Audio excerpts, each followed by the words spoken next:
Hey guys, welcome back to night classes. This is Aditya Naik. उम्मीद है आप सब बढ़िया से होंगे, चिल मार रहे होंगे और साथ साथ पढ़ाई भी कर रहे होंगे। ठीक है, तो पिछले वीडियो में हमने क्लास 10th का पहला चैप्टर यानी कि केमिस्ट्री का जो पहला चैप्टर था केमिकल रिएक्शंस एंड इक्वेशन, उसका पार्ट 1 कंप्लीट कर लिया था। आज हम उसका पार्ट 2 मतलब आज मैं आपको उसका पार्ट 2 पढ़ाऊंगा। पार्ट 2 में हम पढ़ेंगे टाइप्स ऑफ केमिकल रिएक्शंस। ठीक है, तो सेकंड जो पार्ट है इसमें हम कंप्लीट करेंगे टाइप्स ऑफ केमिकल रिएक्शंस। ठीक, तो अब मैं देख रहा हूँ कि मोशन में और फिर लाइट रिफ्लेक्शन वाले चैप्टर में इतने व्यूज़ नहीं आ रहे, थोड़ा देख लिया करो यार, व्यूज़ बढ़ा लिया करो, लाइक शेयर सब्सक्राइब भी कर लिया करो। ठीक है, तो अब लाइक शेयर करो ना करो या फिर मतलब क्या, शेयर छोड़ो, लाइक करो ना करो, सब्सक्राइब ना करो, लेकिन देखो। ठीक है, जो मैं पढ़ाता हूँ उसको आप टॉपिक्स को देखो, चैप्टर वीडियोज़ को देखो, लेक्चर्स देखो, उससे आपको आइडिया लगेगा। ठीक है, तो आप वो करो, व्यूज़ लाओ बस। ठीक है, आपका मर्जी, अगर आपको पसंद नहीं आएगा तो लाइक शेयर नहीं करना, लेकिन सब्सक्राइब भी मत करना। लेकिन वो जो मैं पढ़ाता हूँ उसको देखो, थोड़ा मेरे को अच्छा लगा कि हाँ मैं जो पढ़ाता हूँ वो बच्चे देखते हैं। ठीक है, तो केमिकल रिएक्शंस एंड इक्वेशंस के पार्ट टू में आपका स्वागत है। तो चलिए बिना किसी वक्त को ज़ाया किए लेट्स गेट स्टार्टेड। तो टाइप्स ऑफ केमिकल रिएक्शंस पढ़ने वाले हैं। तो पहला जो हमारा केमिकल रिएक्शन का जो पहला टाइप है that is combination reaction. RXN का मतलब है, शॉर्ट फॉर्म में लिखता हूँ, रिएक्शन। ठीक है, कहीं पे भी आपको RXN दिखता है तो उसका मतलब है रिएक्शन। ठीक है, EQN का मतलब होता है इक्वेशन। ठीक है, क्लियर? आप अभी पढ़े हो रहे हैं तो शॉर्ट में लिखने को ट्राई करो। नोट्स जो बना रहे हो तब छोटे छोटे वर्ड्स को यूज़ करो, थोड़ा अच्छा लगेगा और छोटा भी होगा। ठीक है, तो कॉम्बिनेशन रिएक्शन। तो कॉम्बिनेशन रिएक्शन का मतलब क्या है? नाम से ही कॉम्बिनेशन आ रहा है, तो कॉम्बिनेशन का मतलब क्या होता है? जुड़ना। ठीक है, ऑब्वियस सी बात है, दो तीन चीजें जुड़ते हैं तभी तो रिएक्शन होता है। ठीक है, तो combination reaction is a type of reaction in which two or more reactant react with each other to form a single product. तो कॉम्बिनेशन रिएक्शन का मतलब क्या है? दो या फिर दो से ज्यादा रिएक्टेंट आपस में रिएक्ट करेंगे, पर जो प्रोडक्ट फॉर्म होगा वो सिंगल प्रोडक्ट यानी एक ही प्रोडक्ट, एक ही कंपाउंड फॉर्म होगा। उसको जब एक कंपाउंड फॉर्म होता है उसको हम कहेंगे कॉम्बिनेशन रिएक्शन। ठीक है, तो पहले है केमिकल रिएक्शन क्या है? मैंने कल आपको बताया था कि chemical reaction is a chemical procedure या फिर process in which reactant react with each other to form products with different natural properties. ठीक है, वैसे तो कॉम्बिनेशन रिएक्शन क्या है? जो टाइप्स ऑफ केमिकल रिएक्शन में पहला रिएक्शन कहते हैं कॉम्बिनेशन रिएक्शन। तो कॉम्बिनेशन रिएक्शन में क्या होता है? Reaction in which two or more reactant react with each other, यानी दो या फिर दो से ज्यादा रिएक्टेंट साइड में दो या फिर दो से ज्यादा कंपाउंड्स होंगे, लेकिन जो प्रोडक्ट फॉर्म होगा वो सिर्फ एक सिंगल प्रोडक्ट ही फॉर्म होगा। जब जब एक सिंगल प्रोडक्ट फॉर्म होता है तो भाई आपको दिमाग लाना है कि हाँ ये कॉम्बिनेशन रिएक्शन हो रहा है यहाँ। तो ये एक एग्जांपल है कॉम्बिनेशन रिएक्शन का। ठीक है, यानी कि A plus B gives rise to C, A plus B plus C plus D plus E gives rise to Z।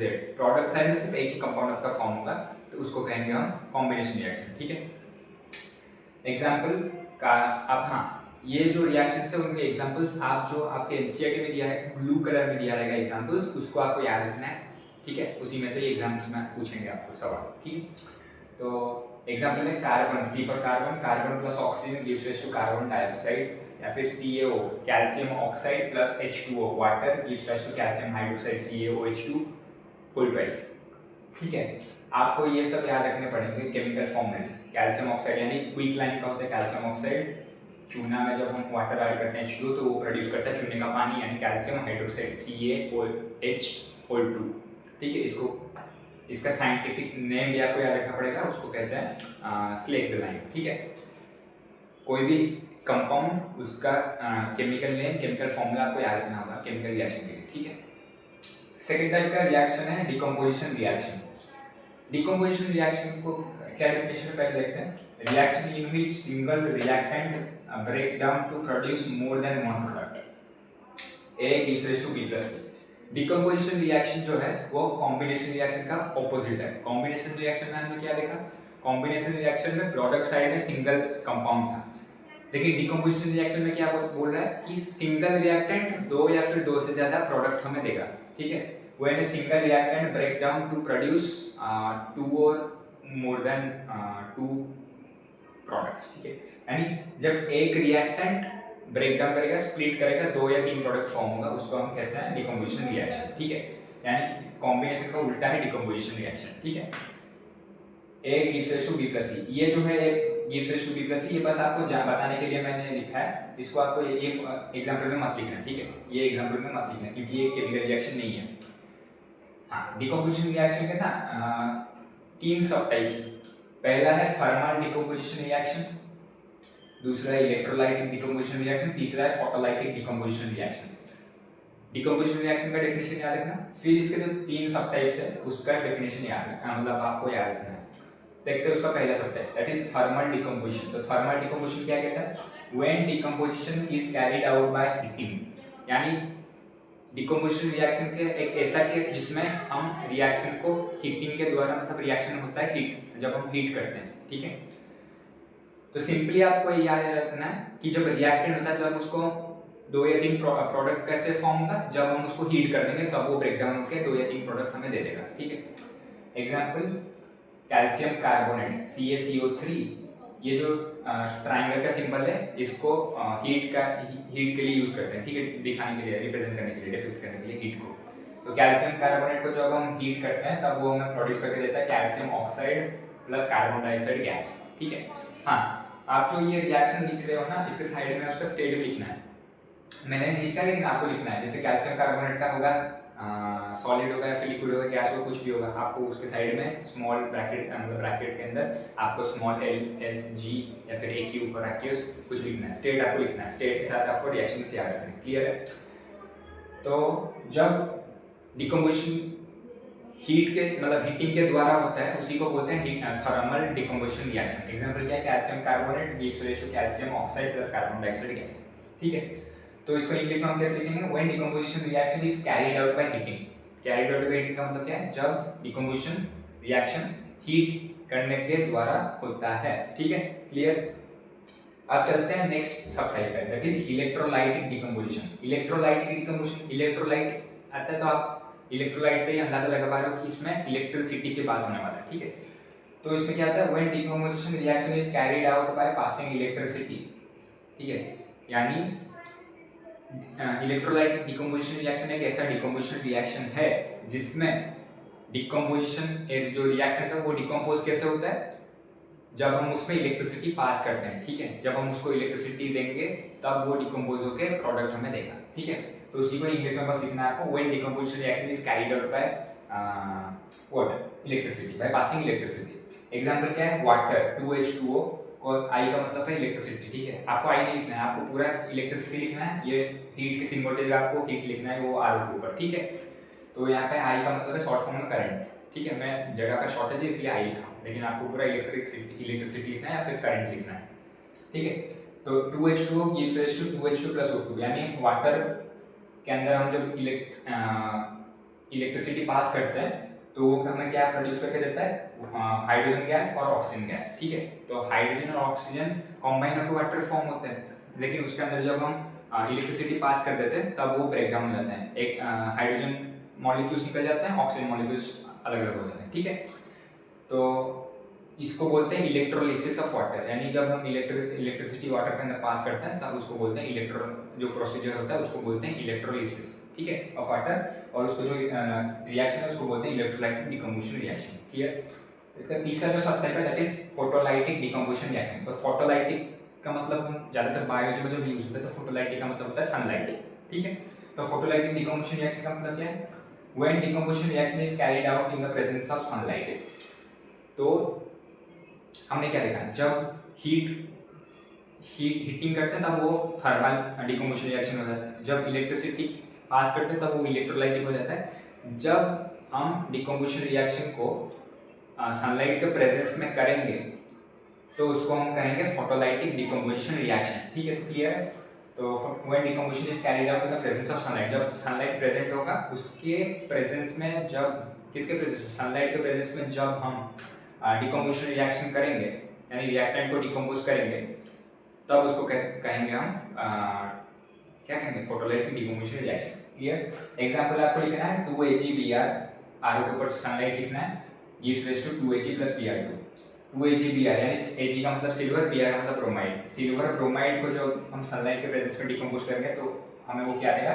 Silver और ब्रोमीन गैस, ठीक है। तो ये जो 2AgBr है ये हमारा जो ब्लैक एंड व्हाइट फोटोग्राफी होता है ना उसके लिए यूज होता है 2AgBr, याद रखना है, एग्जाम में आ सकता है MCQ में। Which of this following compounds is used for black and white photography? Silver bromide, silver iodide, silver chloride, sodium chloride, ऐसे 4 एग्जाम्पल दे देगा, आपको चूज करना है कौन सा। तो आपको याद रखना है सिल्वर ब्रोमाइड 2HeBr, ठीक है।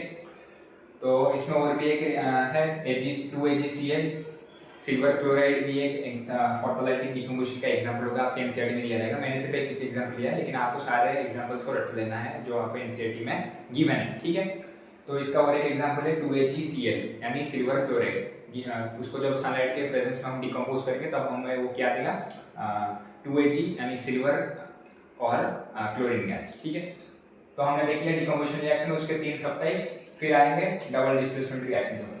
एक्चुअली डबल डिस्प्लेसमेंट से पहले ना डिस्प्लेसमेंट रिएक्शन था, पर मैंने गलती से डबल डिस्प्लेसमेंट पहले लिख दिया, तो पहले इसको पढ़ लेते हैं, कोई दिक्कत नहीं है। तो डबल डिस्प्लेसमेंट का मतलब क्या है, डबल डिस्प्लेसमेंट रिएक्शन। पहले तो डिस्प्लेसमेंट का मतलब वो जो मोशन वाला डिस्प्लेसमेंट नहीं है कि शॉर्टेज डिस्टेंस ढूंढना है। डिस्प्लेसमेंट का मतलब यहाँ पे है कि आपस में ना डिस्प्लेस कर देना ईच अदर को, ठीक है। तो देखते हैं, a reaction in which new compounds are formed by mutual exchange of ions between them. Mutual exchange of ions between them का मतलब क्या है, सॉल्ट सॉल्यूशन होगा किसी का भी, ठीक है। सॉल्ट सॉल्यूशन में जो आयन्स होते हैं ना, वो सपोज मान लो 2 मेटल्स है, ठीक है। एक मिनट, तो ये क्या था, डबल डिस्प्लेसमेंट रिएक्शन का डेफिनेशन पहले आपको याद रख लेना है। A reaction in which new compounds are formed, new compounds यानी 2 कंपाउंड्स, जाहिर सी बात है कंपाउंड्स लगा मतलब सिंगल कंपाउंड से ज्यादा होंगे। तो कंपाउंड्स फॉर्म होते हैं कैसे, जब mutual exchange of ions between them होता है, यानी म्यूचुअल एक्सचेंज होता है उन दोनों के बीच में, रिएक्टेंट के बीच में जब म्यूचुअल एक्सचेंज ऑफ आयन होता है तब न्यू प्रोडक्ट फॉर्म होता है, ठीक है। तो एग्जांपल देके देख लेते हैं। हाँ यही पे देख लो आप। तो जैसे Na2SO4, Na का मतलब सोडियम, SO4 का मतलब sulphate, Na2SO4 sodium sulphate, BaCl का मतलब है बैरियम क्लोराइड, ठीक है। Gives rise to barium sulphate plus sodium chloride. तो यहाँ पे देखो सोडियम के पास सल्फेट आयन था, मेटल के पास जो सॉल्ट में जो रहते हैं ना एलिमेंट, मतलब प्रेजेंट रहते हैं जो कंपाउंड्स या फिर एलिमेंट्स कुछ भी, तो मेटल्स के पास जो प्रेजेंट रहते हैं उनको बोलते हैं आयोन्स, ठीक है। जनरल आपके 10th क्लास के हिसाब से जो मैं आपको बता रहा हूँ, ठीक है, लेकिन उस आयन्स के अलग डेफिनेशंस होते हैं, ठीक है। तो सोडियम के पास यहाँ पे सल्फेट का आयन है, SO4 का मतलब है सल्फेट, सल्फाइड, सल्फाइड नहीं है, सल्फेट, PHAT सल्फेट, ठीक है। हाँ, अगर आपको ना केमिकल फॉर्मूले के ऊपर एक प्रॉपर वीडियो चाहिए कि कितने केमिकल फॉर्मूले कैसे याद रखेंगे हम, ठीक है, तो मैं उसके ऊपर भी एक प्रॉपर वीडियो ले आऊँगा, अगर आप कमेंट करते हैं तो। अगर नहीं भी करते तो मैं देखूंगा केमिस्ट्री पूरे 10th क्लास की खत्म होने के बाद मैं उसके ऊपर वीडियो बनाऊंगा जब आपके बोर्ड के टाइम आ रहा होगा, ठीक है। यानी कि आपको जैसे हेल्प होगा केमिकल कंपाउंड को अपने आप से याद रखने के। तो मेन कंपाउंड बनाने में आपको दिक्कत कहाँ आएगी, आपको ना वो जो इलेक्ट्रॉनिक कन्फिगरेशन होता है ना, जो आयन्स का मतलब चार्ज जो रहते हैं ना, यहाँ पे Na2 क्यों लिखा है, Na2 क्यों लिखा है, क्योंकि सल्फेट का यहाँ पे चार्ज था 2, ठीक है। तब वो -2 था, वो जब सोडियम के पास गया तब वो 2 हो गया। तो उसका क्रिस क्रॉस होता है ना, 9th क्लास में पढ़ेंगे क्रिस क्रॉस मेथड, ठीक है। क्रिस क्रॉस मेथड का नाम तो सुना होगा 9th क्लास में, ठीक है। तो उसी को वही है, सल्फेट का यहाँ पर चार्ज था 2, -2, तो वो जब क्रिस क्रॉस होकर सोडियम के पास गया तो वो +2 में हो गया, ठीक है। क्योंकि फाइनली जब वो -2 में हो गया, +2 में जब चार्ज रहता है, लेकिन क्रिस क्रॉस के बाद जो फाइनल फॉर्म निकलता है उसमें हमेशा चार्ज प्लस में आ जाता है, ठीक है। ये तो अपना एक पेपर के आए होंगे, अगर नहीं पढ़े होंगे तो मेरे को कमेंट कर देना, मैं इसके ऊपर भी एक पर्टिकुलर वीडियो डाल दूंगा कैसे होता है, ठीक है। तो फिलहाल देखो सोडियम के पास यहाँ पे कौन सा आयन है, यहाँ पे सोडियम के पास सल्फेट आयन है, ठीक है। और Ba का मतलब है बैरियम के पास यहाँ पे कौन सा आयन है, क्लोरीन का, ठीक है। Cl2 का मतलब क्लोरीन। आपको बोला था 1 से लेकर 50 तक आपको क्या फॉर्मूलेस और नाम याद रखने हैं, मतलब एलिमेंट्स के, ठीक है, पीरियोडिक टेबल के एलिमेंट्स के याद रखिए होंगे, आई होप आए तो 9th क्लास में पढ़ते हैं, ठीक है। तो देखो कॉन्सेंट्रेट यहाँ पर सोडियम के पास यहाँ पे सल्फेट का आयन है, बैरियम के पास यहाँ पे क्लोरीन का आयन है, ठीक है। तो ये क्या करेंगे ना, आपस में ये जो आयन्स होते हैं वो आपस में म्यूचुअल एक्सचेंज करेंगे, यानी सोडियम का आयन बैरियम के पास चला जाएगा, बैरियम का आयन सोडियम के पास चला जाएगा, यानी क्या होगा, सल्फेट बैरियम के पास आ जाएगा, जो क्लोराइड था ये सोडियम के पास चला जाएगा। तब यहाँ पे देखो क्या फॉर्म होता है, barium sulphate plus sodium chloride, ठीक है। सोडियम सल्फेट था, बैरियम क्लोराइड था रिएक्टेंट साइड में, बैरियम का आयन सोडियम के पास चला गया, सोडियम का सल्फेट आयन बैरियम के पास आ गया, तब यहाँ पे फॉर्मेशन क्या हुआ देखो, बैरियम के पास यहाँ पे सल्फेट का आयन प्रेजेंट आ गया, बैरियम सल्फेट प्रोड्यूस हो गया, सोडियम के पास यहाँ पे बैरियम का क्लोराइड आयन आ गया, तो ये सोडियम क्लोराइड फॉर्म हो गया। ठीक है, क्लियर है आपको? तो यहाँ पे क्या होता है आपको ऐसे याद रख लेना, और ये एग्जाम्पल आपको याद रखना है। ठीक है, शायद यही एक एग्जाम्पल एनसीईआरटी में था, तो आप अगर 2-3 होंगे तो याद रख लेना, वरना इसको याद रखना। हाँ, ये जो एग्जाम्पल आपको मैंने यहाँ पे दिया, sodium sulphate plus barium chloride gives rise to barium sulphate plus sodium chloride, ये जो एग्जाम्पल है ये प्रेसिपिटेट रिएक्शन का भी एक एग्जाम्पल है। प्रेसिपिटेट रिएक्शन क्या है? एक ऐसा रिएक्शन जिसमें प्रेसिपिटेट फॉर्म होता है। ये टाइप ऑफ केमिकल रिएक्शन में नहीं आता, लेकिन आपको जनरली में आपको जानना है। The type of reaction in which a precipitate is formed is known as precipitation reaction, यानी जिसमें प्रेसिपिटेट फॉर्म होगा उसका मतलब है प्रेसिपिटेशन रिएक्शन। ठीक है, तो यहाँ पे ये जो बैरियम सल्फेट प्रोड्यूस हुआ ये एक प्रेसिपिटेट है। प्रेसिपिटेट का कलर भी आपको याद रखना होता है, इसका बैरियम सल्फेट का कलर क्या है? येलो, येलो कलर का पीपीटी है, यानी येलो प्रेसिपिटेट है बैरियम सल्फेट, यहाँ पे प्रोड्यूस हुआ डबल डिस्प्लेसमेंट रिएक्शन के एग्जांपल पे। ठीक है, आपको क्लियर है?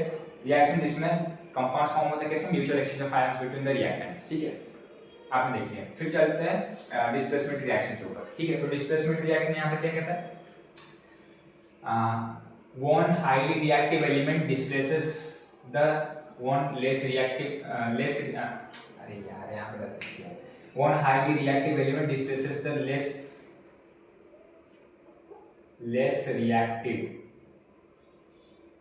reactive element। ठीक है, यानी डिस्प्लेसमेंट रिएक्शन में क्या होता है? डिस्प्लेसमेंट रिएक्शन में ना आयन एक्सचेंज नहीं होता है, आयन एक्सचेंज सिर्फ डबल डिस्प्लेसमेंट होता है। डिस्प्लेसमेंट रिएक्शन में क्या होता है? हाईली रिएक्टिव जो एलिमेंट होता है वो लेस रिएक्टिव एलिमेंट को उसके सॉल्ट सॉल्यूशन से फेंक देता है उठा के। ठीक है, सपोज मान लो एक स्कूल में ना एक बेंच है, बेंच के ऊपर पहले फर्स्ट बेंच में ना हमेशा एक थोड़ा मतलब हेल्दी मोटा सा बंदा बैठता है। एक दिन क्या हुआ, वो लेट आया तो एक पतला दुबला बंदा जाके मेरे से जाके उस बेंच पे बैठ गया। ठीक है, तो वो क्या करेगा? तो मोटा सा बंदा आएगा, उसको उठा के फेंक लेगा, बोलेगा मेरे जगह पे क्यों बैठा है। तो ऐसा ही एक एग्जांपल मतलब एग्जांपल मेरे रियल लाइफ एग्जांपल दे रहा हूँ आपको, मेरे लाइफ में भी ऐसा हुआ था। तो हम ना ट्यूशन जब मैं जाता था 10th क्लास के टाइम पर, तो विनायक नाम का एक बंदा है, मेरा जिगरी है। ठीक है, जिगरी मतलब आप समझ होंगे, मेरा फ्रेंड था, स्कूल फ्रेंड था, ट्यूशन भी हम सेम जगह पे जाते थे। तो Vinayak used to be a hulk kind of guy long back ago, मतलब हम जब 10th में थे तब विनायक एक हल्क की तरह मतलब मोटा सा था। ठीक है, बड़ा सा था, मोटा सा था। ठीक है, बल्कि था, और मैं तब हाइट भी मेरा इतना था नहीं, तब मेरा हाइट 5 फुट 3-4 इंच के आसपास होगा, हाइट भी छोटा था, और मैं और भी पतला था। ठीक है, Vinayak used to be a huge guy और मैं पतला था। तो होता ये था कि ट्यूशन में ना एक लड़की आती थी। ठीक है, वो लड़की अलग स्कूल की थी, तो विनायक हमेशा उसके आइदर उसके साइड, हमेशा मतलब उसके साइड में बैठने को ट्राई करता था, तो बैठ भी जाता था। लेकिन एक दिन क्या हुआ, विनायक लेट में गया था, तो मैं जल्दी गया था, तो मैं वहीं पे बैठ गया था वो लड़की के बगल में। तो विनायक आया, तो विनायक आके क्या किया, मेरे को बोला कि उठ जा, बोला नहीं उठूंगा। तो विनायक ने मेरे को उठाया, पकड़ा, फेंक दिया बस, और फिर खुद बैठ गया बस। यही है डिस्प्लेसमेंट रिएक्शन को केमिस्ट्री में ऐसे ही होता है। मतलब क्या होता है, एक हाईली रिएक्टिव एलिमेंट यानी जो पावरफुल एलिमेंट होगा वो लेस पावरफुल एलिमेंट यानी लेस रिएक्टिव एलिमेंट को उसके सॉल्ट सॉल्यूशन से फेंक देगा। सॉल्ट सॉल्यूशन क्या है, मतलब क्या है, यानी एक सॉल्ट सॉल्यूशन का मतलब क्या है, जो सॉल्ट फॉर्म का होगा, सोडियम क्लोराइड हो गया, ठीक है, बैरियम क्लोराइड हो गया, या फिर सोडियम सल्फेट हो गया, ये सब सॉल्ट सॉल्यूशन। तो उसमें से लेस रिएक्टिव एलिमेंट को जो एक हाईली रिएक्टिव एलिमेंट फेंक देता है उठा के, उसी को ही बोलते हैं डिस्प्लेसमेंट रिएक्शन। ठीक है, एग्जाम्पल देखते हैं। Zinc plus copper sulphate gives rise to zinc sulphate plus copper. Zinc क्या है, हाईली रिएक्टिव है। यहाँ पे कॉपर सल्फेट में क्या है, कॉपर लेस रिएक्टिव है जिंक से। कॉपर सल्फेट यानी कॉपर का सॉल्ट सॉल्यूशन है। तो यहाँ पे जिंक ने क्या किया, जब कॉपर सल्फेट के साथ रिएक्शन करने आया तो जिंक ने देखा कि सल्फेट के पास कॉपर जैसा वीक बंदा बैठा है, तो जिंक ने कॉपर को उठा के फेंक दिया, वह खुद जिंक के जगह में आके बैठ गया। तो zinc plus copper sulphate gives rise to zinc sulphate plus copper. ठीक है, जैसे विनायक ने मेरे को उठा के फेंक दिया था, खुद बैठ गया था वो लड़की के पास। क्लियर है? और विनायक देखेगा तो मेरे को चाटा मारेगा, बोले कि वो बोल रहा है। ठीक है, मजाक कर रहा हूँ, बस आपको एग्जांपल देने के लिए मैं ये बताया। एक्चुअली में विनायक कैसा था, एक्चुअली ऐसा ही था विनायक। ठीक है, तो डिस्प्लेसमेंट रिएक्शन क्या है? हाँ, ये जो हाईली रिएक्टिव और लेस रिएक्टिव, ये हम मेटल नॉन मेटल चैप्टर में अच्छे से पढ़ेंगे कि हाईली रिएक्टिव क्या होता है, लेस रिएक्टिव क्या होता है।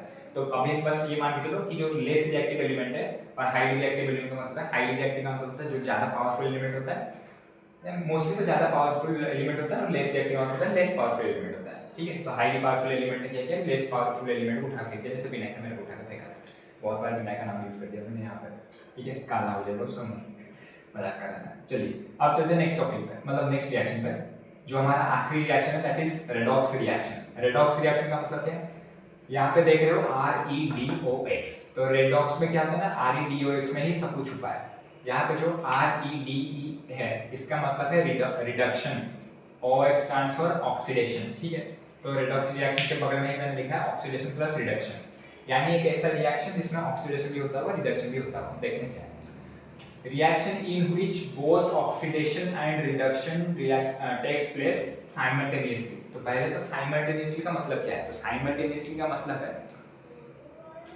एक काम, मतलब दो काम एट ए टाइम हो रहे होंगे। ठीक है, यानी सेम टाइम पे दोनों काम हो रहे होंगे, तो उसको बोलते हैं साइमल्टेनियसली। जैसे कि मान के चलो कि दो दोस्त विनायक और आदित्य के बीच में रनिंग रेस हुआ, तो जैसे ही सीटी बजेगी दोनों ही रनिंग करना स्टार्ट करेंगे। ठीक है, ये अलग बात है कि विनायक आदित्य को काट के बहुत आगे चला जाएगा बहुत जल्दी। ठीक है, Vinayak is more faster than me, पर क्या हो, सीटी बजने के बाद दोनों ही भागना स्टार्ट किए, यानी सेम टाइम पे दोनों ही भागे, यानी साइमल्टेनियसली बोथ आर रनिंग। ठीक है, तो साइमल्टेनियसली वर्ड का मतलब ही यही है कि एट ए टाइम दो काम एक साथ हो रहे होंगे। ठीक है, तो यहाँ पे क्या है, रिडक्शन और ऑक्सीडेशन एट ए टाइम यानी साइमल्टेनियसली हो रहे हैं, मतलब रिडक्शन भी हो रहा है ऑक्सीडेशन भी हो रहा है, दोनों एक ही टाइम पे हो रहे हैं एट ए टाइम पे। ठीक है, यानी reaction in which both oxidation and reduction takes place simultaneously. इसके एग्जांपल से आने से पहले हम पहले जान लेते हैं कि ऑक्सीडेशन क्या है, रिडक्शन क्या है। ऑक्सीडेशन का मतलब क्या है, gain of oxygen, loss of hydrogen. ऐसे याद रखो, ऑक्सीडेशन का मतलब है ऑक्सीजन गेन हो जाना एलिमेंट में, मतलब रिएक्शन में ऑक्सीजन जब गेन होता है तो उसको बोलते हैं ऑक्सीजन, और गेन ऑफ ऑक्सीजन, ऑक्सीडेशन में क्या होगा, लॉस ऑफ हाइड्रोजन। तो इसको ना आप तीन तरीके से याद रख सकते हो। ऑक्सीडेशन का मतलब है gain of oxygen, oxygen gain हो सकता है, या फिर loss of hydrogen, hydrogen loss हो सकता है, या फिर लॉस ऑफ इलेक्ट्रॉन। ठीक है, यानी इलेक्ट्रॉन लॉस हो जाएगा। ठीक है, ऑक्सीडेशन का मतलब क्या है, gain of oxygen, sorry oxygen बोल रहा हूँ, oxygen, loss of hydrogen and loss of electron. ठीक है, तो अगर आप लिखोगे तो लेस ऑफ इलेक्ट्रॉन भी लिखना, ये भी चलेगा। अगर आप लिख रहे हो तो gain of oxygen and loss of hydrogen, ये भी चलेगा। ठीक है, दोनों में से आपको दोनों ही याद रखना है। ठीक है, आपको जैसे जहां तक 2 मार्क्स में आ गया तो छोटा सा लिख देना। ठीक है, रिडक्शन का मतलब क्या है, सॉरी एग्जांपल देख लेते हैं। जैसे कि 2Cu + O2 gives to 2CO, यानी copper plus oxygen gives to copper oxide. तो यहाँ पे कॉपर के पास ऑक्सीजन था नहीं, आप बोलोगे हाइड्रोजन भी नहीं था, तो हाइड्रोजन कहाँ से लॉस हो गया, नहीं था। लेकिन अगर कॉपर के साथ यहाँ पे फाइनल प्रोडक्ट में ऑक्सीजन आ रहा है तो कॉपर ऑक्सीजन को गेन कर गया। ठीक है, तो यहाँ पे क्या हो रहा है, कॉपर ऑक्सीजन को गेन किया तो यहाँ पे कॉपर ऑक्साइड फॉर्म हो गया, तो इसीलिए ये ऑक्सीडेशन का रिएक्शन होगा। यानी किसी भी रिएक्शन में जब ऑक्सीजन गेन होकर कंपाउंड के साथ मर्ज होकर आ जाएगा ऑक्सीजन, उसको हम बोलेंगे ऑक्सीडेशन रिएक्शन। ठीक है, रिडक्शन क्या है, ऑक्सीडेशन का उल्टा है, यानी gain of hydrogen, loss of oxygen. Oxidation में था gain of oxygen, loss of hydrogen, reduction में क्या था, gain of hydrogen, loss of oxygen और गेन ऑफ इलेक्ट्रॉन्स। ठीक है, ऑक्सीडेशन में लॉस ऑफ इलेक्ट्रॉन था, रिडक्शन में गेन ऑफ इलेक्ट्रॉन्स है। ऑक्सीडेशन में लॉस ऑफ हाइड्रोजन था, रिडक्शन में गेन ऑफ हाइड्रोजन। ऑक्सीडेशन में क्या ऑक्सीजन गेन हो रहा था, रिडक्शन में हाइड्रोजन गेन होगा और ऑक्सीजन लूज हो जाएगा। ठीक है, क्लियर है, ये छोटी छोटी चीजें आपको याद आ जाएंगी। ठीक है, एग्जाम्पल क्या है, कॉपर ऑक्साइड। ये जो कॉपर ऑक्साइड, यहाँ पे कॉपर ऑक्साइड को जब हम हाइड्रोजन के साथ रिएक्ट कराएंगे तब ये हाइड्रोजन जो है ये ऑक्सीजन को अपने पास खींच के ले जाएगा और फॉर्म करेगा वाटर, और यहाँ पे कॉपर अकेला बच जाएगा। ठीक है, तो यहाँ पे copper oxide plus hydrogen gives rise to copper plus water. ठीक है, तो ये एग्जाम्पल है रिएक्शन का, याद रखिएगा। जितने भी एग्जाम्पल आपके इंसेट में दिए रहेंगे ब्लू कलर्स में, आपको रट लेना है, चार्ट लेना, पूरे तरीके से दिमाग में बिठा लेना। क्लियर? ठीक है, और हाँ, लेकिन अगर कहीं पे आ जाता है डिस्प्लेसमेंट रिएक्शन के एग्जाम्पल, तो आपको वहाँ पे विनायक ने आदि को उठा के फेंक गया ये लिखना नहीं है। ठीक है, क्योंकि ये बुकिश एग्जाम्पल नहीं है, ये बस आपको समझाने के लिए मैंने बोला था। क्लियर है? आज तो विनायक वीडियो देखेगा तो पक्का मेरे को जब मिलेंगे तब हम मेरे को डांटेगा या फिर उठा के सच में फेंकेगा। ठीक है, हाँ, तो रिडक्शन देख लिया हमने, ऑक्सीडेशन देख लिया। यहाँ पे तो आपको एक दिमाग में आ रहा होगा कि भैया देखो यहाँ पे कॉपर ऑक्साइड के साथ जब हम H2O को रिएक्ट करवाए तो यहाँ पे कॉपर ऑक्साइड अकेला बच गया, ऑक्सीजन हाइड्रोजन के पास लगे। तो क्या हाइड्रोजन कॉपर से ज्यादा रिएक्टिव है? नहीं। क्यों? आप बोलोगे क्यों नहीं है? क्योंकि हमने पहले बोला था डिस्प्लेसमेंट रिएक्शन में, आपने पहले बोला था कि जब किसी एलिमेंट से छीनकर और कोई एलिमेंट ले जाते हैं तो वो हाई रिएक्टिव होता है, जिससे छीन के ले गया वो लेस रिएक्टिव हो जाता है। हाँ, लेकिन याद करो मैंने कहा था सॉल्ट सॉल्यूशन से। यहाँ पे कॉपर ऑक्साइड में कहाँ सॉल्ट है? Copper oxide is not a salt solution, तो यहाँ पे कॉपर ऑक्साइड सॉल्ट नहीं है और हाइड्रोजन एक मेटल नहीं है, ठीक है। तो यहाँ पे क्या किया, हाइड्रोजन लेस रिएक्टिव है। भले ही हाइड्रोजन यहाँ पे ऑक्सीजन को छीन के ले गया कॉपर से, लेकिन यहाँ पे ये डिस्प्लेसमेंट रिएक्शन का एग्जांपल नहीं है। तो आप ये एग्जांपल डिस्प्लेसमेंट रिएक्शन में मत लिखना, आपको मार्क्स नहीं मिलेंगे, गलत हो जाएगा। क्लियर है? अब चलते हैं। हाँ, ये तो हमने देख लिया रिडक्शन और ऑक्सीडेशन का एग्जांपल, पर रिडॉक्स रिएक्शन का एग्जांपल कहाँ है भैया? यहाँ पे रिडॉक्स रिएक्शन का एग्जांपल क्या है? Manganese oxide plus 4HCl, CONC का मतलब कॉन्सेंट्रेटेड। तो एसिड हमेशा दो ही फॉर्म में रहता है, एक तो कॉन्सेंट्रेटेड या फिर कौन सा मैं भूल गया, कॉन्सेंट्रेटेड में रहता है या फिर अरे मैं भूल गया कैसे रहता है। एक तो कॉन्सेंट्रेशन था, कॉन्सेंट्रेटेड, और एक कौन सा फॉर्म था, छोड़ो कौन सा फॉर्म है, याद नहीं आ रहा, ठीक है। तो एक तो manganese oxide plus HCl concentrated hydrochloric acid. HCl का मतलब है hydrochloric acid, it is one of the strongest acid, ठीक है। Hydrochloric acid is one of the strongest acid, ठीक है। जब मैंगनीज ऑक्साइड के साथ 4HCl यानी हाइड्रोक्लोरिक एसिड रिएक्ट करते हैं, कौन सा है मेरे को दिमाग में बार बार वही चीज़ भटक रहा है, कॉन्सेंट्रेटेड था और एक कौन सा था, कॉन्सेंट्रेटेड एसिड्स होते हैं और हाँ DIL डाइल्यूट एसिड होते हैं, ठीक है। तो एक तो एसिड कॉन्सेंट्रेटेड फॉर्म में होगा या फिर डाइल्यूट फॉर्म में होगा, ठीक है। तो यहाँ पे CONC का मतलब कॉन्सेंट्रेटेड, ठीक है। तो जब हम मैंगनीज ऑक्साइड से 4HCl यानी कॉन्सेंट्रेटेड हाइड्रोक्लोरिक एसिड को रिएक्ट करते हैं तब हमारा क्या फॉर्म होता है, manganese chloride plus water plus chlorine gas. Chlorine gas यहाँ पे रिलीज होता है, ठीक है। तो आप देखो कि यहाँ पे रिडक्शन कहाँ पे हो, ऑक्सीडेशन कहाँ पे, देखो यहाँ पे मैंगनीज के पास ऑक्सीजन था, जब हम यहाँ पे हाइड्रोक्लोरिक एसिड में रिएक्ट कराए तब यहाँ पे देखो जो प्रोडक्ट फॉर्म हुआ तब वहाँ पे मैंगनीज के पास और ऑक्सीजन नहीं है, मैंगनीज के पास क्या है, क्लोरीन आ गया।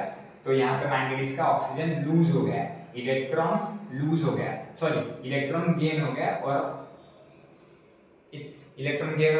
ऑक्सीजन लूज हो गया। तो यहाँ पे मैंगनीज के पास रिएक्टेंट साइड में देखो ऑक्सीजन था, लेकिन मैंगनीज के पास प्रोडक्ट साइड में ऑक्सीजन नहीं है। तो यहाँ पे मैंगनीज के पास ऑक्सीजन से क्लोरीन है, तो यहाँ पे ऑक्सीजन लूज हो गया। तो यहाँ पे मैंगनीज का क्या हुआ, मैंगनीज का यहाँ पे हुआ रिडक्शन।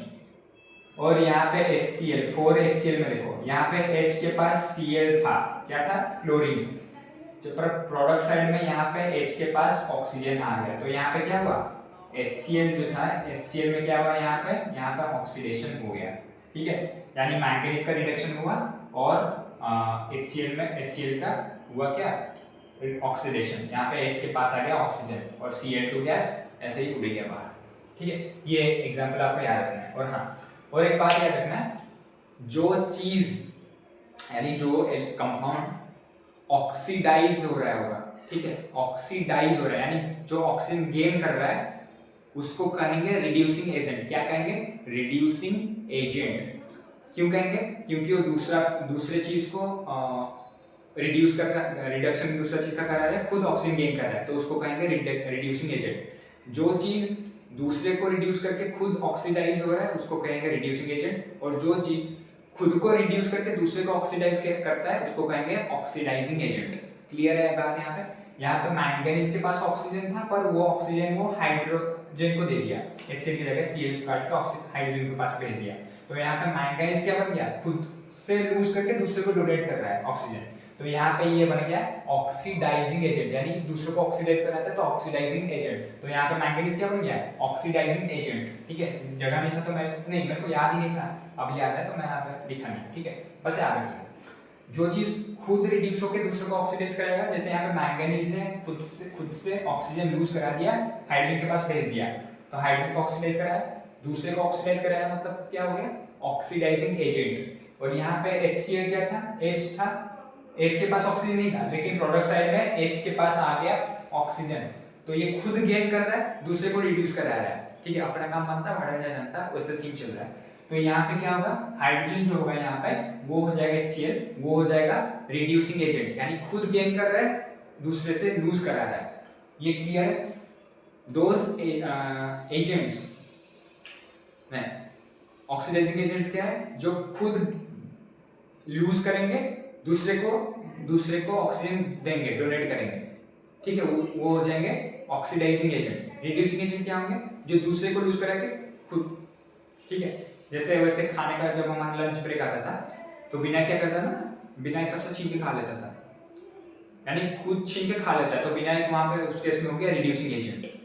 हम सब बिना को दान दे देते थे, मतलब छीन के तो ले जाता था बेसिकली, लेकिन यहाँ पे एग्जाम्पल दिखाने के लिए बोलता हूँ। तो हम सब बिना को देते थे, तो हम क्या हो गया, ऑक्सीडाइज, बिना को खिला के मोटा करा रहे थे, तो हम यहाँ पे हो गए ऑक्सीडाइजिंग एजेंट। माफ करने के लिए मोटा बोल दिया, गुस्सा मत होना। ठीक है, तो जो खुद रिड्यूस होता है, दूसरे को ऑक्सीडाइज कराता है, ऑक्सीजन देता है, उसको बोलते हैं ऑक्सीडाइजिंग एजेंट। जो खुद ऑक्सीडाइज होकर दूसरे को रिड्यूस कराता है, उसको बोलते हैं रिड्यूसिंग एजेंट। क्लियर है यहाँ पे? ये example MnO2 + 4HCl gives rise to MnCl2 + 2H2O + Cl2। ठीक है, फिर यहाँ पे जो दो एक्सोथर्मिक रिएक्शन और एंडोथर्मिक रिएक्शन लिखे हैं, ये सब टाइप्स है ना, सब टाइप्स के भी सब टाइप्स है, मतलब ऐसे ही आपको जनरल के लिए याद रखना है, कितना में भी है आपको याद भी रखना है। ठीक है, एक्सोथर्मिक रिएक्शन क्या है, एक्सोथर्मिक मतलब reaction in which heat is released along with the products। Exothermic reaction कैसा रिएक्शन है जिसमें क्या होता है, हीट रिलीज होता है प्रोडक्ट के साथ साथ, यानी रिएक्शन होने के बाद ना हीट रिलीज होगा। ठीक है, एग्जांपल मान के चलो कि जैसे चूना में हम पानी मिलाएंगे, क्विक लाइन में CaO कैल्शियम ऑक्साइड में जब हम पानी मिलाएंगे वाटर, तब वो फॉर्म करेगा कैल्शियम हाइड्रोक्साइड। तब उसके अंदर जब हम आप हाथ डालोगे तो टेम्परेचर ऐसे बाहर बहुत मतलब गर्मी निकल रहा होगा अंदर से, बाल्टी के अंदर से। ठीक है, तो वो होगा एक्सोथर्मिक रिएक्शन, यानी हीट रिलीज हो रहा है सराउंडिंग में, बाहर निकल रहा है हीट, वो होगा एक्सोथर्मिक रिएक्शन का एग्जांपल। यहाँ पे एग्जांपल क्या है, CH4 + 2O2। CH4 क्या है, कार्बन कंपाउंड जो पढ़ोगे तब आप जानेंगे कि CH4 को बोलते हैं मीथेन। ठीक है, ये एक नेचुरल गैस है। ठीक है, मीथेन को जब हम ऑक्सीजन के साथ रिएक्ट करते हैं, यानी बॉन्डिंग ऑफ मीथेन जनरली बोल सकते हैं, क्योंकि मैं कल ही बोला था, किसी भी चीज के साथ ऑक्सीजन को लगाएंगे तो वो बॉन्डिंग हो जाएगा, बॉन्ड होगा। ठीक है, तो CH4 + oxygen gives rise to CO2 + 2H2O + heat. तो यहाँ पे जो मीथेन को ऑक्सीजन के प्रेजेंस में जलाएंगे तब वो हमें क्या देगा, कार्बन डाइऑक्साइड और वाटर और हीट रिलीज होगा, सराउंडिंग में हीट जाएगा, रिलीज होकर, तो उसको कहेंगे एक्सोथर्मिक रिएक्शन। ठीक है, अगर मीथेन इसको बोल नहीं पाओगे तो फिलहाल के लिए आप इसको क्या बोल रहे हैं, कार्बन कितना टेट्रा हाइड्रेट कुछ भी बोलोगे, लेकिन इतना बोलेगा नहीं है, मुझे केमिस्ट्री में इतना तो नॉलेज है नहीं, 11th-12th में पढ़े थे। लेकिन CH4 का मतलब है मीथेन, कार्बन कंपाउंड जब हम पढ़ेंगे तब भी हम देखेंगे मीथेन क्या होता है, इथेन क्या होता है, प्रोपेन, ब्यूटेन, प्रोपानॉल, इथेनॉल, ब्यूटानॉल, बहुत कुछ हम देखेंगे। ठीक है, फिलहाल के लिए CH4 का मतलब है natural gas methane + oxygen gives rise to carbon dioxide + water + heat release होता है। इसका मतलब सिंपल का मतलब होता है रिलीज होना। ठीक है, जो ऊपर वाला है वो वर्टिकल है। फिर आता है उसका opposite endothermic reaction. Endothermic reaction क्या कहते हैं, endothermic reaction is the type of reaction in which heat is absorbed from the surrounding. Exothermic में हीट रिलीज होकर सराउंडिंग को जाता था, एंडोथर्मिक में सराउंडिंग से हीट रिएक्शन लेके रिएक्ट करेगा, मतलब रिएक्शन होगा। ठीक है, तो type of reaction in which heat is absorbed from the surrounding. यहाँ पे एग्जांपल देख लो, 2FeSO4। Fe मतलब है आयरन सल्फेट, Fe का मतलब जनरली फेरस होता है, फेरस को आयरन ही बोलते हैं। तो फेरस सल्फेट, ये ट्रायंगल का मतलब हीट है, मैंने बोला था। फेरस सल्फेट में जब हम हीट देंगे, हीट करेंगे उसको फेरस सल्फेट को, तो वो हमें क्या प्रोड्यूस करेगा, Fe2O3 फेरिक ऑक्साइड। आप बोलोगे भैया यहाँ पे Fe था तो इसको आपने फेरस का, Fe2O3 आ गया तो आपने उसको फेरिक ऑक्साइड कहा, ये क्या मतलब, ये आप 11th में अगर साइंस लोगे तो यहाँ पे केमिस्ट्री में पढ़ोगे। ठीक है, FeSO4 का मतलब है फेरस सल्फेट, Fe2O3 का मतलब है फेरिक ऑक्साइड। आपको बस अभी रट्टा मार के याद रखना है, आपको अंदर डीप में घुसना नहीं है, ठीक है, आपको बस याद रख लेना है। आप बोलोगे आपको आता नहीं है तो आप बता दो, हाँ भाई मेरे को नहीं आता, ठीक है, मतलब केमिस्ट्री नहीं आता, लेकिन ये आता है कि इसको फेरिक ऑक्साइड अब क्यों बोलेंगे, इसको फेरस सल्फेट अब क्यों बोलेंगे, ये मेरे को आता है, ठीक है, पूरा डीप नहीं आता। लेकिन आपका जो डाउट है ना फिलहाल के लिए, आपने FeSO4 था तो आपने उसको फेरस सल्फेट कहा, लेकिन यहाँ पे Fe2O3 को हमने फेरिक ऑक्साइड क्यों कहा, ये क्यों कहा ये मेरे को आता है, ठीक है, मैं आपको बता भी दूंगा, लेकिन मैं आपको नहीं बताऊंगा क्योंकि यार इतना आपको याद रखने की फिलहाल के जरूरत नहीं है। अगर मैं बता भी दिया तो आपके दिमाग के ऊपर से हाई जंप मार के चला जाएगा, ठीक है। अगर कभी आपको जानने की ज़्यादा चाहत होगी, यानी आप अगर जिज्ञासु इतने हैं तो मेरे पास कमेंट कर देना, मैं आपको बता दूंगा क्यों ये FeSO4 फेरस था, यहाँ पे वो फेरिक बन गया, ठीक है, FO3 के पास, ये मैं बता दूंगा। फिलहाल आप बस याद रखो FeSO4 हीट करेंगे जब उसको निकलेगा ferric oxide, sulphur die, SO2 का मतलब है सल्फर डाइऑक्साइड, SO3 का मतलब है सल्फर ट्राइऑक्साइड, ठीक है, ये दो गैस रिलीज होंगे और फेरिक ऑक्साइड रिलीज होगा, ठीक है। ये जो फेरिक ऑक्साइड है ना, ये इस रस्ट जो है आयरन का रस्ट, उसको फेरिक ऑक्साइड बोलते हैं, उसका नाम है फेरिक ऑक्साइड, ठीक है। ये हम तीसरे पार्ट में पढ़ेंगे जब रस्टिंग और रैंसिडिटी पढ़ रहे तब हम पढ़ेंगे, ठीक है। तो आज का हमारा टॉपिक यहीं पर एंड। हमने क्या क्या पढ़ा थोड़ा सा क्विक रिवीजन कर देते हैं। तो पहला था कॉम्बिनेशन रिएक्शन, जिसमें एक ही प्रोडक्ट फॉर्म होगा, भले ही रिएक्टेंट कितने हो एक ही प्रोडक्ट फॉर्म होगा। फिर से हमने देखा डिकम्पोजिशन रिएक्शन। डिकम्पोजिशन रिएक्शन क्या है, एक सिंगल रिएक्टेंट 2 या 3 प्रोडक्ट में स्प्लिट यानी ब्रेक डाउन होकर निकल जाएगा।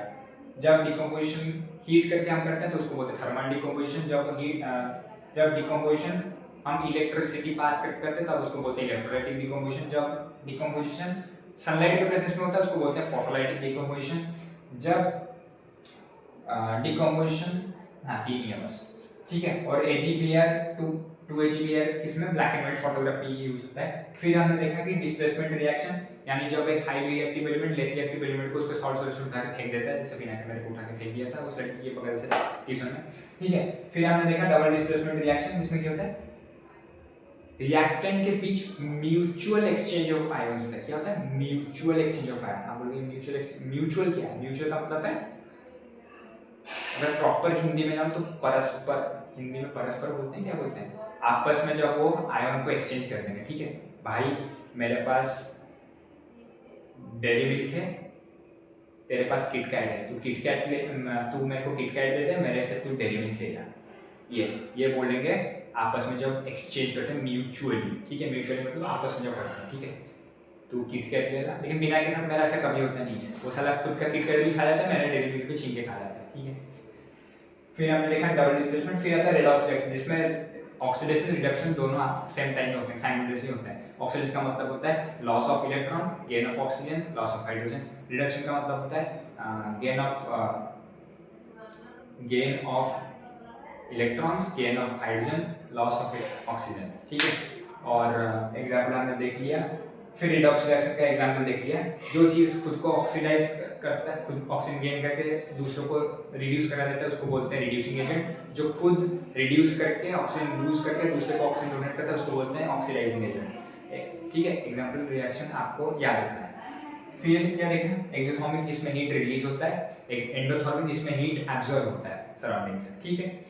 और हाँ, यहाँ पे हमने जो कौन सा रिएक्शन देखा, क्या सब भूल गया, ठीक है। अगर याद आएगा तो नेक्स्ट वीडियो में बता दूंगा, ठीक है। तो यहाँ पे होगा part 2 types of chemical reactions. काफ़ी अच्छी तरीके से हमने देख लिया। अगर आपको वीडियो पसंद आएगा, पसंद तो आएगा ही, लेकिन आप लाइक शेयर और सब्सक्राइब नहीं करते तो मेरे को पता है, कोई बात नहीं, मैं आपको सामने गिर ही जाऊँगा, ठीक है। फिर भी बोल देता हूँ फॉर्मेलिटी मेंटेन करके, if you like this video, अगर आपको थोड़ा सा आपको लगा कि हाँ मेरे को थोड़ा सा भी नॉलेज मेरा गेन हो, थोड़ा सा नहीं, जितना पढ़ा है उतना नॉलेज तो आपके दिमाग में बैठ गया होगा, ठीक है। नॉलेज नहीं, ये जो टॉपिक्स हैं, ठीक है। बिकॉज मैं मानता हूँ, I do believe that knowledge is not the theories that you learn, यानी नॉलेज जो थियरिया पढ़ते हो वो नॉलेज नहीं होता, मतलब होता है कुछ सर्टेन लिमिट से होता है, लेकिन इतना नहीं होता। नॉलेज आपको कहाँ से मिलता है, एक्सपीरियंस। एक्सपीरियंस कैसे होता है, जब आप रियल लाइफ में कुछ करते हो, ठीक है।